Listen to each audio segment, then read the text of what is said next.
Ladies and gentlemen, get ready to be entertained, enlightened, and educated about men's secrets, and dating advices decoded as we dive into another episode of Men's Secrets Exposed podcast and show. And top of the week, lovely listeners, welcome back to a new show of Men's Secrets Exposed podcast, diving deep into all your questions that you're texting in, calling in, leaving us voicemails, or you are sending in your questions. We're getting them answered as fast as we possibly can. I am your host, comedy magician Dewayne Hill, perform all over the country for various special events. Be sure to check out my socials. Be sure to check out my weight loss journey on Instagram if you'd like to do that. I'll leave all my handles in the notes below. Welcome back, lovely female co-host Elle from Pinellas County, Florida. Miss Elle, welcome back. How are you guys? All right, we're going to get into it. Feedback has been absolutely incredible. Greatly appreciated. Love the fact that you are getting some things out of this. A couple times we ruffled some feathers, but hey, that's part of it. You're getting some information you may not have gotten out of other people. So that's what we're here to do. Make you think, give you some insight. So we're going to jump right into it. First question out of the gate. Ashley, massage therapist from Greensburg, PA, asked, why do men always touch their penis and have to move it around?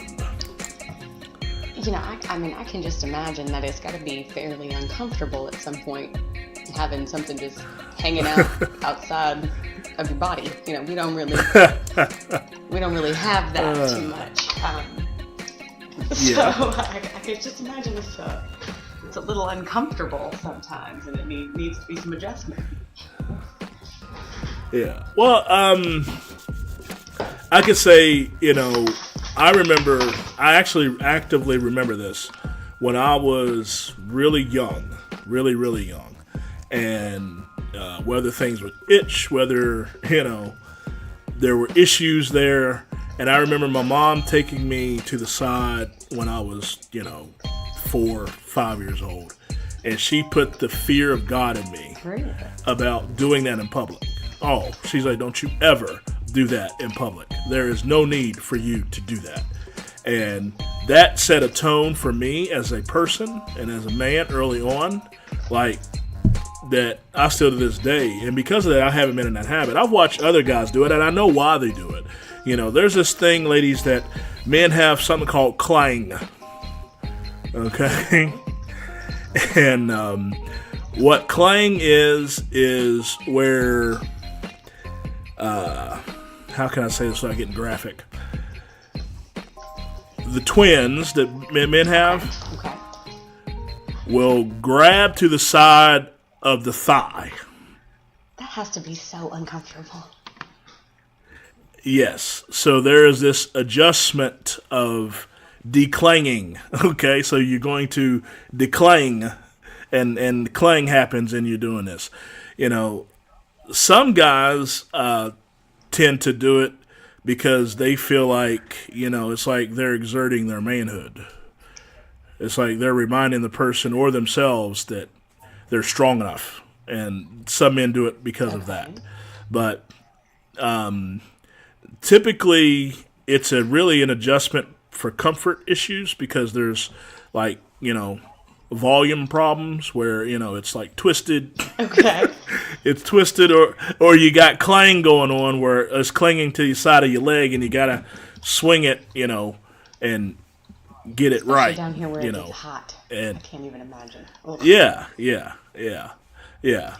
And contrary to some men's belief, the manscaping thing. Brothers, fellas, my dogs, bros, if you need to do that, okay? And people think, well, doesn't it itch? No, it doesn't. So handle that, brothers. And keep that clean. Yeah, and you do that, and you will have less clang going on. Okay, so that's it. As simple as that. That's. I hope that talk about clang. Okay, so and guys know what clang is. You look at another guy, he has clang. You know what clang is. He's doing clang. All right. So here's a question asked. Why does it seem like it's more accepted if a man cheats on a woman, they stay together, but if the woman cheats, the man pretty much ends the relationship? I don't know that it's more acceptable, I think it is more commonplace for women to be more forgiving, whereas a man they can be a little more compartmentalized about things like that, a little more black and white. And let's face it, there are more women in the world than men. So if you feel you got a good one and want to keep him, then you probably are more likely to forgive him. Whereas he can just go on and probably find another woman. Right. Yeah. I think I don't know. I'm a little bit stumped as to why that tends to be. I think maybe this is what men think. Maybe women just chalk men up to being simple caveman. Men can't. It's hard for men to turn it down, so they get stuck in a situation and they get caught. As opposed to when men think about it happening from a woman's point of view, I understand. There's betrayal on both sides. If the man cheats on the woman feels betrayed. Okay? And I'm going to say this. From a man point of view, it is a little different when the woman cheats. And let me explain, ladies. Let me explain why this is. Is because men know for that to happen, there was some deep, serious thinking, strategy, calculating, covering your tracks that goes like above and beyond. Okay. Like and it doesn't make it right, but in a man's point of view, it's like, okay, man meets side chick, he comes home, woman's like, where were you? Oh, I was playing basketball. Okay. Well, she could choose to believe that, she may not. He lied. Mm-hmm. But he was seeing the side chick. The man's point of view is, man is like, well, where were you? And she goes into this whole elaborate made-up story of, oh, well, me and Stacy was over at blah, blah, blah, then this happened, and we got a flat tire, then I had to do this, and I had to do that. It's like the lie was so much more elaborate to cover the tracks. That's where the man feels really betrayed. Okay. You went to an extreme... Does it make... extreme lengths to do this. Yeah. It's the amount of effort that really went into pulling it off. It's like, okay, it wasn't just, you was in Vegas, had too many drinks, as the famous phrase, one thing led to another. It was you went to this, you covered this, you might have had your homegirl lie for you about this. You did this, you took so many steps, and it's hard for men to recover from that because it's like, wow, you did that for so long. It's like, what else can you do? I guess I can understand that. It's like, what else are you capable of? What are the depths of your deception? And when a man is really questioning that to the point that it's like, she says she's going to the store. But is she really? He doesn't really know. A lot of men is like, look, I'm just out. I'm out because I can't trust anything you say. I can't trust anything you do. And I understand, ladies, a lot of women are getting in the same situations. Like, they catch a guy up and he's off whatever, and then, he really legitimately might be going to get gas. And the famous joke is like, yeah, you going to get gas? Is that woman at the gas station? And it's like I get it. But for a man, that's how it is. It's when he gets to the point where he's really questioning everything she's saying, everything she's doing. It's over. Because when a man believes a lie, he really believes it. Okay. And then there's this hit that men take is like, wow, she really tricked me. I really did believe that was true. That's when it's hard for men to recover. Okay. So I think that lends to why some men... Hey guys, thank you for listening into the podcast. Hope you all are enjoying it. Taking a quick break, I wanted to make a special request. If you're enjoying what we're doing and you're getting something out of it, we are wanting to take this to a much, much larger format and a bigger part of a overall plan. I want you to please write Netflix, not write in Hulu, write to Amazon, write to Apple, and let them know that you're enjoying this. I have a overall vision of wanting to sign a multi-project deal. Several other things I have in development are coming out, and I want to get this as one of those larger formats. So if you enjoyed it, please put this out to Netflix. Let Netflix, Hulu, and Amazon know that you're enjoying the show and you think it would be good on one of their platforms. Netflix, Amazon, Hulu, or Apple. Thank you very much. Bye. It's really hard for them to recover after they find out that their woman had cheated. What depths does she go to cover it up? Okay, that makes sense. Does it make sense? Does that make sense? So it doesn't make it right. It doesn't make it right. It doesn't make it right. It's just explaining how that could have potentially popped off. Okay. So, yeah, that's it on that. All right, this is good questions right here. How can you tell the difference between appropriate behavior and someone just overly taking advantage of you? Well, I think that's so personal on so many different levels, because what one person's okay with, another person's not. So, inappropriate behavior to me is anything that makes you feel very uncomfortable. And especially when you say, hey, I don't really like that behavior, that phrase, when you do this, say that, whatever. And if that person doesn't acknowledge that and continues to do that, so I think anything that kind of sets off that gut, this is not okay feeling. Yeah. And as women, we're kind of trained to be nice and not confront people on that, but we gotta listen to ourselves a little more sometimes. But it would be so much easier, and I don't know what this is with a lot of ladies, that it's like they're afraid of kind of, brutal honesty. Right. I would agree with that. Okay. And let me tell you something, ladies, for a man, there's nothing more refreshing, because men hate reading between the lines. We hate guessing what you're really meaning when you say this, because, men take things at face value. Man, that's how men communicate with each other. It's like, hey, I don't like this. Cool. Or, hey, I like this. Cool. And that's how we communicate. It's not, well, I kind of like it. And you're supposed to read in between that, well, you may not really like it, because you really like something else, but you don't want to say it that hurts somebody. I mean, men don't communicate like that. So when a woman is really extremely brutally honest, it's very refreshing, because now it's like, okay, we don't have to read between the lines. Well, I'm gonna give you a caveat to that, because I am a very direct person, and I have encountered it multiple times where I will be brutally honest with a man and he is only receptive and refreshed by it when it is something he is enjoying hearing. I think that's a people thing. That's a good point.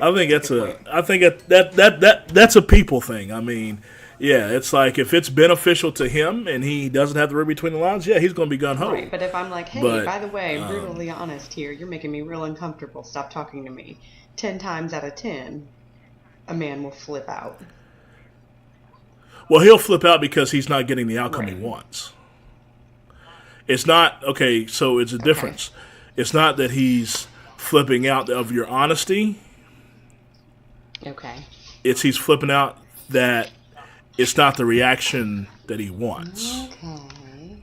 He's not getting what he hoped for. Does it make sense? It's not this.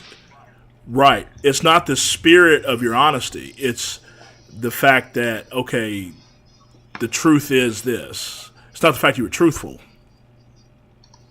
You see the difference? That makes sense. That does make sense.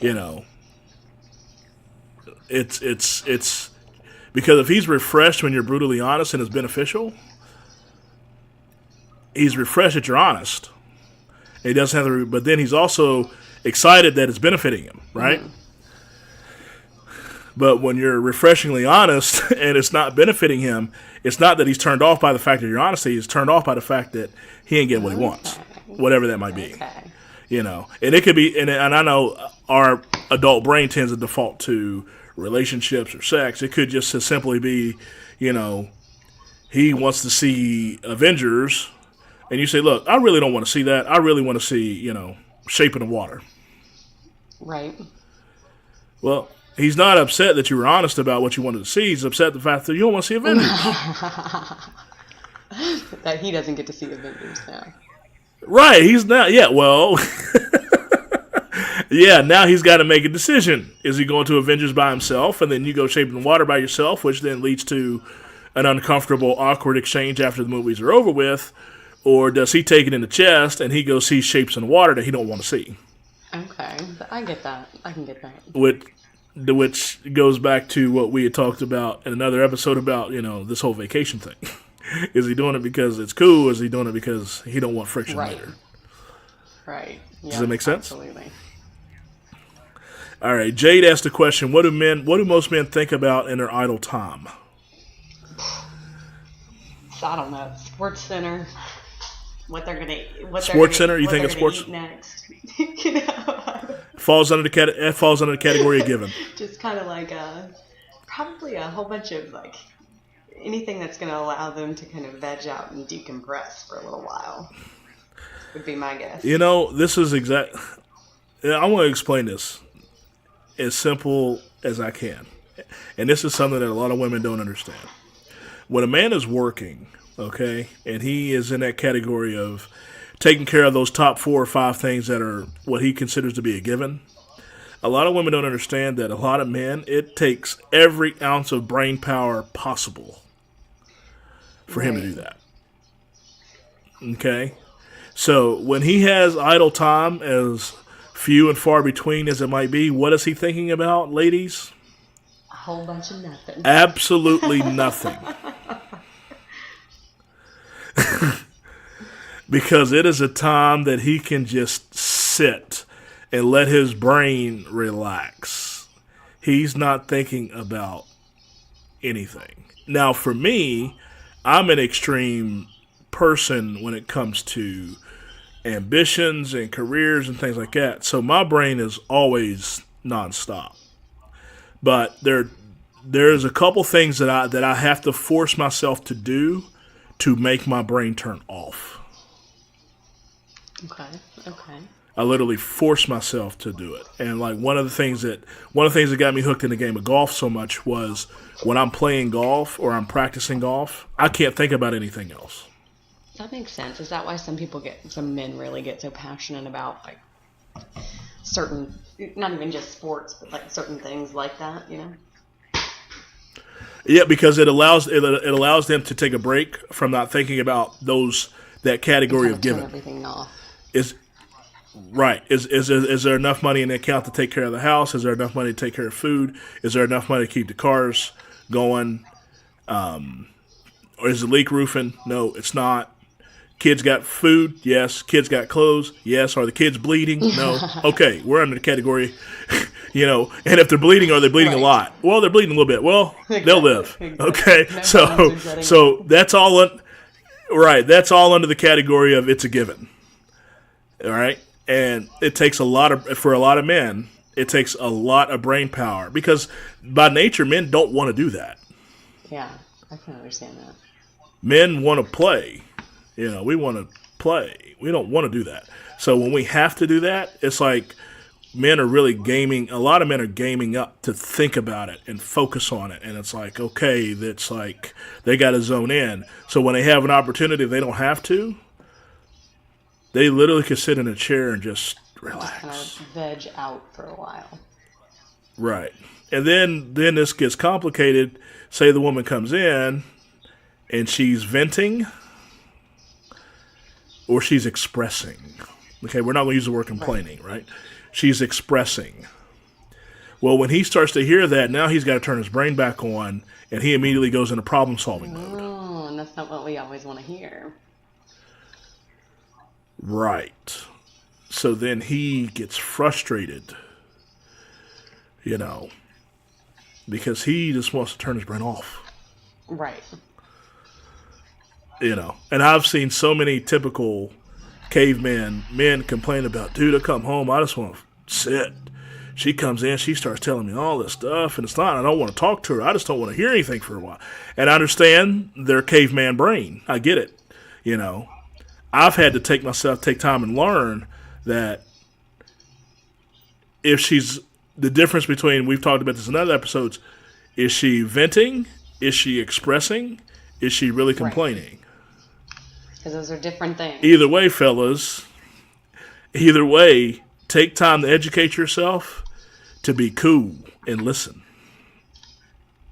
Don't get so and be ready to tell her, hey, can you go in another room and just shut up for a minute? Don't do that.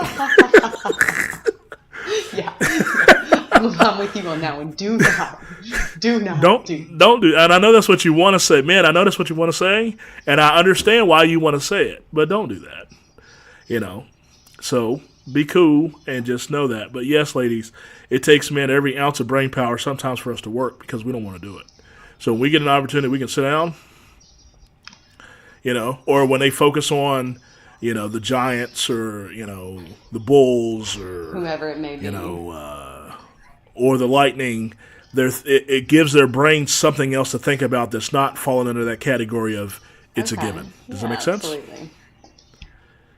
All right, cool. And here's a basic question. I'm going to ask, this is being asked to men, but I'm going to ask this to ladies, since we have a lovely female co-host here. Okay. I'm going to ask this. So the question itself is, what are men's biggest pet peeves? Ooh. And I'm going to ask this to the female side. What are women's biggest pet peeves about men? Here I thought I was going to get off easy and get to pick y'all's, but now I got to air all our secrets about what we hate. Well, yeah. What are women's biggest pet peeves about men? Men that are unreliable. If you say you're going to do something. Men are unreliable. Men that are.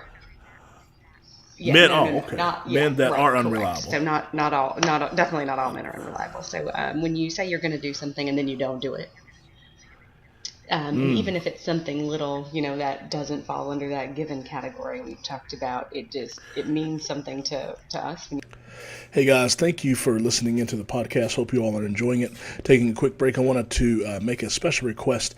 If you're enjoying what we're doing and you're getting something out of it, we are wanting to take this to a much, much larger format and a bigger part of a overall plan. I want you to please write Netflix, not write in Hulu, write to Amazon, write to Apple, and let them know that you're enjoying this. I have an overall vision of wanting to sign a multi-project deal. Several other things I have in development are coming out, and I want to get this as one of those larger formats. So if you enjoyed it, please put this out to Netflix. Let Netflix, Hulu, and Amazon know that you're enjoying the show and you think it would be good on one of their platforms. Netflix, Amazon, Hulu, or Apple. Thank you very much. Bye. You say you're going to do something and then you don't do it. Okay, what? Stop. Pause. Explain that. Can you explain that? Again, you're explaining this to the Mac operating system here, the Mac listener, the Mac operating that's listening that is very primitive and we're very simple. We need an explanation as to, So if your woman comes to you and says, "Hey babe, can you hang that picture frame? It's been sitting in the garage for a couple months and I'd really like to get it on the wall. Can we do that this weekend?" And you say, "Yeah, no problem." And this weekend rolls around and you don't do it. It feels like you didn't care enough about us to uphold a promise you made. Because even though that's something that's minor, we see it as, like you told me you were going to do this and I believed you because I care about you and I believe that you care about me. And then you didn't do it, which makes me think that you don't care.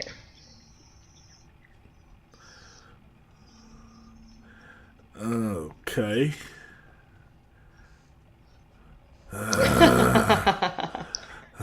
That's what I want to do. So is this Because what you're describing, is this a question of him not being reliable or him not doing what you asked him to do? So I think it is more the latter, but I think that it is viewed as being unreliable. Because how women we like to keep score. I'm probably going to get some backlash for saying that, but we do. We've all been in that argument where she's all of a sudden like, well, you remember, last June when you did this, or you didn't do that, or you said this. So we keep a tally of all those times where we asked you to do something and you said yes and then didn't do it. And that's the thing, is you said yes and then you didn't do it. Okay, pause. On that note, why is it necessary for women to keep score? Say that again, I'm sorry. My phone cut out on me. Okay. Why is it necessary? You say women tend to keep score. Why do women feel like that's necessary? I don't know if we feel like it's necessary so much as it just happens. That's something I've had to school myself on, is not... What? But it goes to the question, men are listening, and I'm talking about the few men out there that are really trying to decode arguments, right? And trying to prevent arguments. Because that's one thing I can't stand. I can't stand arguments. Hated arguments in a relationship. Hated them. So I took time to really try to educate myself on the differences between how men communicate and how women communicate, and those differences between the two. To try to defuse bombs from potentially happening. So this is just the basic, and I'm actually asking this from a selfish point of view, but I know I'm asking this. I know other men that don't like arguments or want to know the same question. Why do women keep score? I think it's just a way of being right. Not that makes it okay to do, but that's something I've had to work with myself on.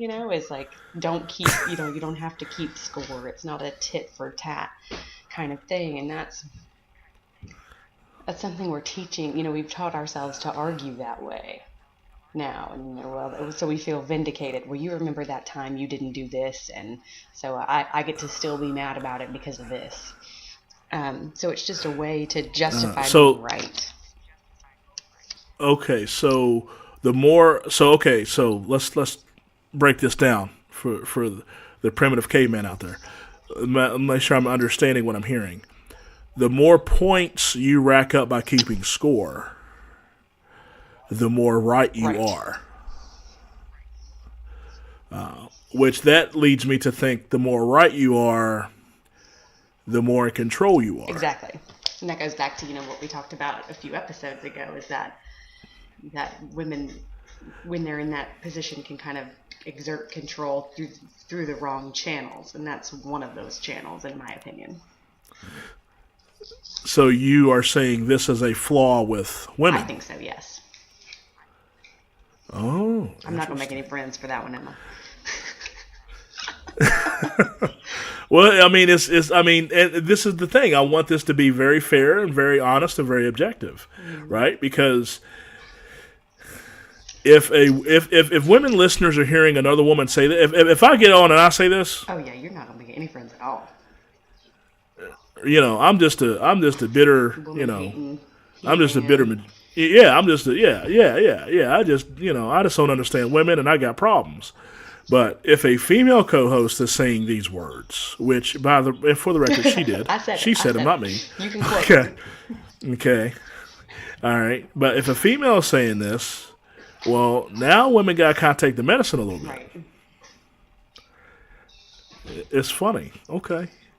So women do this as a way to validate the fact that they're right,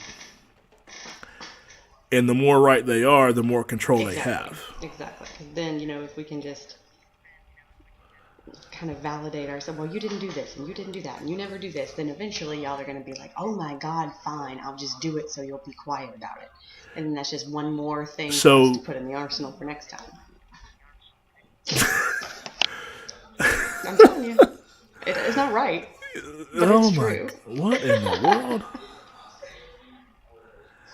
One more thing so the clubbing over the man's head after so many points, the hope is that the man will just take it in the chest and Right. submit.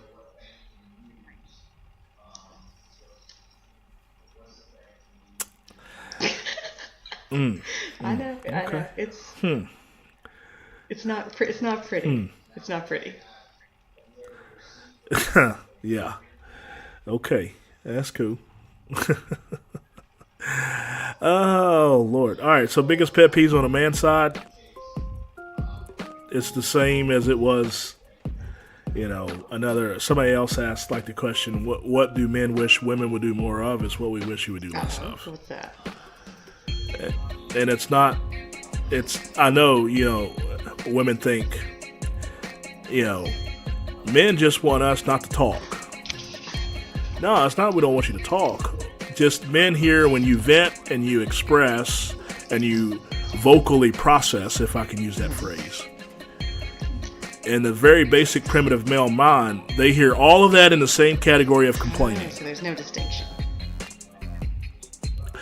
Unfortunately for a lot of men, until they educate themselves on the difference, say, is she really complaining or is she just talking?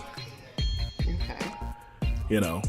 Like, it's funny to me that I've noticed, give me a question because she's asking a question, or is she asking me a question because she's making a statement? Oh, yeah, that's a difficult one to wrap your mind around. Is she making a statement, but she's really asking a question? Yeah, that one can be tricky. We're all guilty of doing that. You follow what I'm saying? Is she asking a question that she really doesn't want an answer to? Like, does this dress make me look fat? Yeah. Is she really asking a question because she really wants information, or is she asking a question because she's asking herself? Yeah. This is all true. We do all those things. So all these things are, in a male brain is like, well, which is a category of which? Okay. Does that make sense? It does. Yeah. So, and on that, ladies and gentlemen, we're going to wrap this up for this episode. Thank all of you for listening. If you have a question, call it in, 813-534-0169. 813-534-0169. Find us on social medias. We will put all of our links and handles in our episode description. Get your questions in. We will get them answered as fast as possible. Again, it's 813-534-0169. Elle, anything else to sign off with? Thank you, guys. All right. We're going to wrap it up and call it a day. Thank everybody for listening, and enjoy the rest of your week.